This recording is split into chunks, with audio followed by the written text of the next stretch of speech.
It's December 20th, 1888. Only 5 days until Christmas. London is wrapped in thick, choking fog, like a suffocating scarf. Gas lamps glow with sickly yellow light in the damp, dull streets.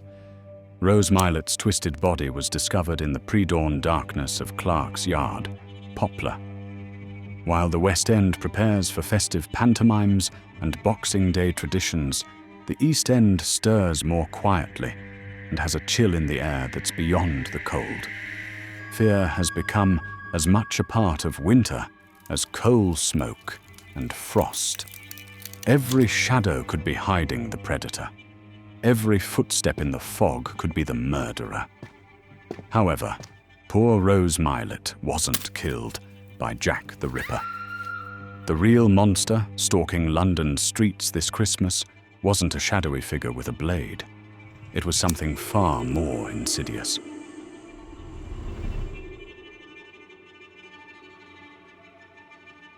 Welcome to Victorian London's East End for this Quill and Compass history episode, a majestic ecosystem of filth, fog, and misery.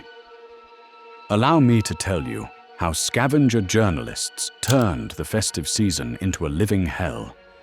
What was a highly anticipated and enjoyable time of year for the middle and upper classes proved rather challenging for the poorest in society. Then the press gave birth to a celebrity killer and fear-mongered the public. Locals were terrified. This isn't your ordinary Jack the Ripper account, so don't turn away. We've only just begun. When murder met the press.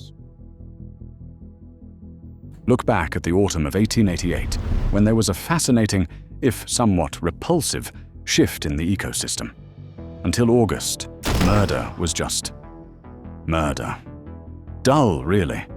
When Martha Tabram was found with 39 stab wounds, the press reaction was almost clinical. The East London Observer noted simply that a woman was found murdered in George Yard buildings. Boring.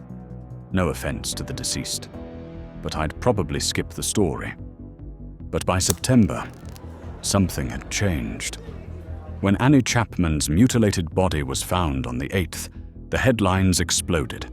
"Horrible murder in Whitechapel," screamed the morning advertiser. "Another Whitechapel horror," declared the Star. You see, thanks to the Education Act, the poor could finally read.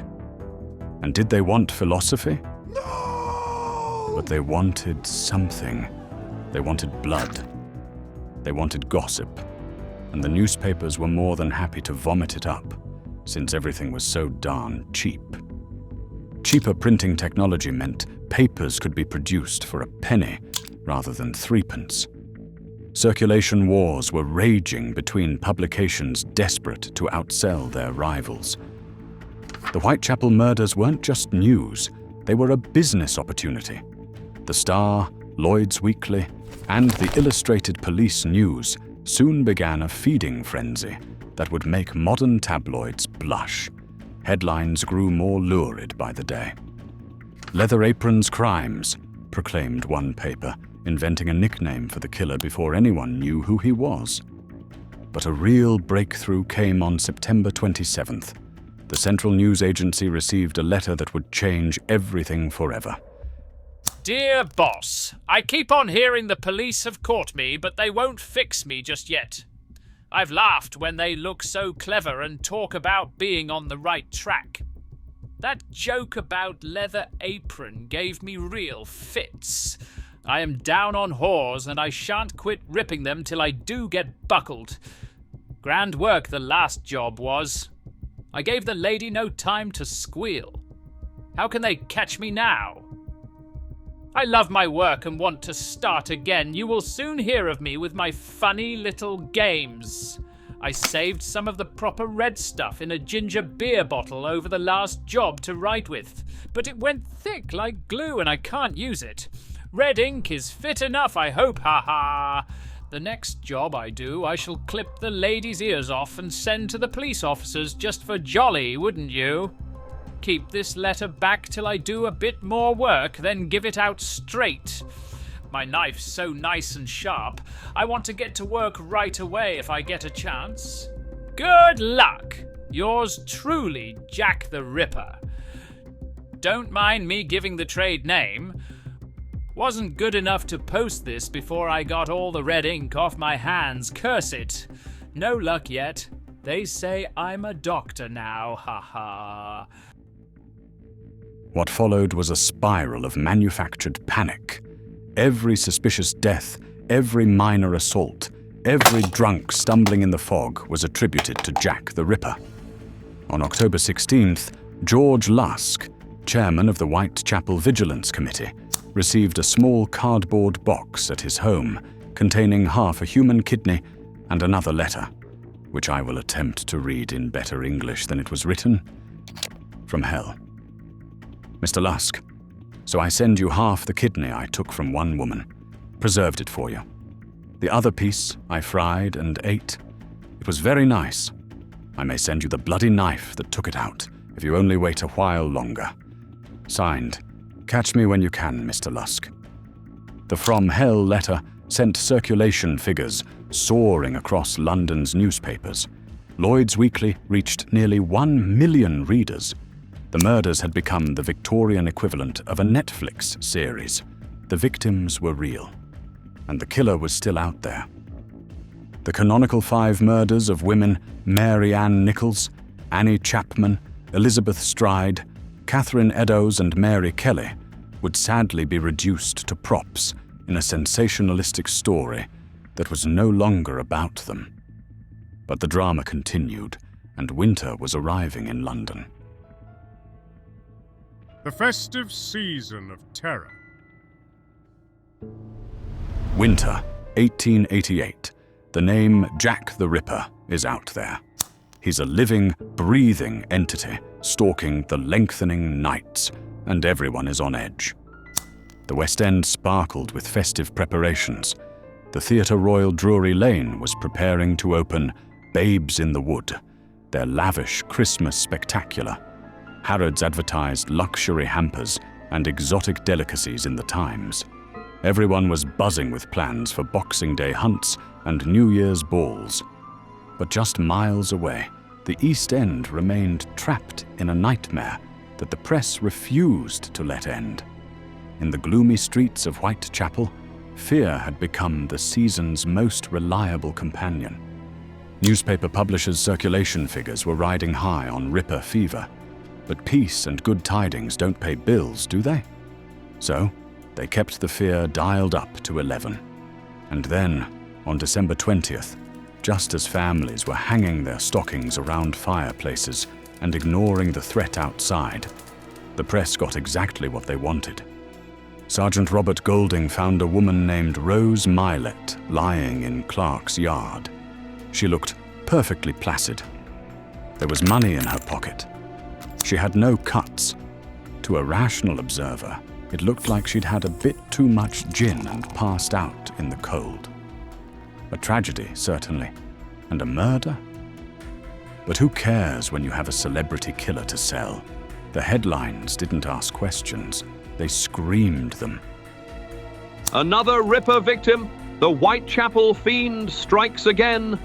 It's almost impressive. Sick, but impressive. They didn't even bother to check the facts. The newspapers were hungry for fresh material, and Rose Milett's death provided exactly what they needed. Christmas cheer on one page, throat-slashing terror on the next. The journalists couldn't resist the juxtaposition. It was too easy. They wrapped the fear up with a bow and delivered it to every breakfast table in London. The Ripper wasn't just a murderer anymore. He was the ghost of Christmas present. Then came Boxing Day, December 26th, and the moment that would cement Rose Milett's place in Ripper mythology. In a small courtroom, 12 men delivered a verdict that would send shockwaves through the city. Willful murder. The timing couldn't have been more dramatic if a playwright had scripted it. Here was London, trying to celebrate the season of joy and peace, and the jury had just confirmed their worst fears. The monster was indeed still out there. The newspapers erupted with fresh headlines. The terror that should have ended with Mary Kelly's death in November had been officially resurrected, just as London was trying to close the book on 1888. The monster they made. Legacy of Victorian sensationalism. By January 1889, Jack the Ripper was more talked about than the Queen. Vigilante groups formed spontaneously, the Whitechapel Vigilance Committee being the most famous. Led by George Lusk, a local builder, these amateur detectives patrolled the streets with lanterns and clubs, hunting for clues the police had missed. Women changed their entire way of life. Those who worked the streets of the area and had little choice but to continue moved in groups after dark. Lodging housekeepers instituted new rules about curfews and identification. Employed women altered their routes home, avoiding areas that newspapers had branded as hunting grounds for the villain. The psychological impact was profound and lasting. Children who lived through that winter would carry the fear into adulthood. Parents used Jack the Ripper as a threat to keep children indoors after dark. The press had created a boogeyman. The fear became self-sustaining. People reported suspicious behavior that wouldn't have warranted a second glance the year before. Police investigated crimes that would previously have been dismissed as domestic disputes or accidents. The media monster had changed not just how people saw their city, but how they interpreted reality itself. But Jack the Ripper didn't even exist. Not the way you think he did, anyway. The press had achieved a new feat in human history. They created a celebrity killer who existed primarily in newsprint. 5 murders in Whitechapel had been transformed into a phenomenon. The name Jack the Ripper was being whispered in New York saloons and Parisian cafes. American newspapers were running sensational headlines about London's monster. The story had escaped its origins and become something entirely new. You see, the Ripper became a brand, a personality, designed to shift units of newsprint. And the public, they swallowed it whole. You picture the murders happening in thick fog, don't you? Pea soupers, they called them. It adds atmosphere, it adds drama. But on the nights of the actual murders, the skies were varied, though typically British, mostly grey and drizzly. Unfortunately, the mundane reality doesn't sell papers. Understand the narrative the media was building here. When organs were found missing from the victims, the press didn't see the work of a madman. Oh no, they saw skill. They saw anatomical knowledge. The idea that he was a deranged doctor who possessed surgical precision was absolute rubbish. Dr. Thomas Bond examined the bodies and said the killer had no scientific knowledge whatsoever. He was just a brute. But a brute isn't interesting. A mad genius? Now that's a story. And those letters? Almost certainly written by journalists. Little men in dusty rooms, probably drunk, forging a serial killer's signature. Disgusting, isn't it? They made a real murderer into a caricature because 5 poor women butchered by a nobody wasn't entertainment enough. Mary Ann Nichols, Annie Chapman, Elizabeth Stride, Catherine Eddowes, Mary Kelly, women the press used as props in a penny dreadful. What the Victorian press created that autumn and winter wasn't just a criminal investigation, it was the blueprint for modern media manipulation. Every modern true crime podcast, Netflix series about a killer, and social media frenzy around a criminal case follows the template established in those fog-shrouded London streets. The character they sold outlived the murders, the victims, and even the century that created him. Jack the Ripper was never caught, perhaps because Jack the Ripper was portrayed as an exaggerated villain. The lines between fact and fiction got blurred. He still lingers in the shadows today. Take care of yourself this winter and share time with those who bring you laughter and hope. If you'd like to hear more stories from the past like this, please subscribe to our channel.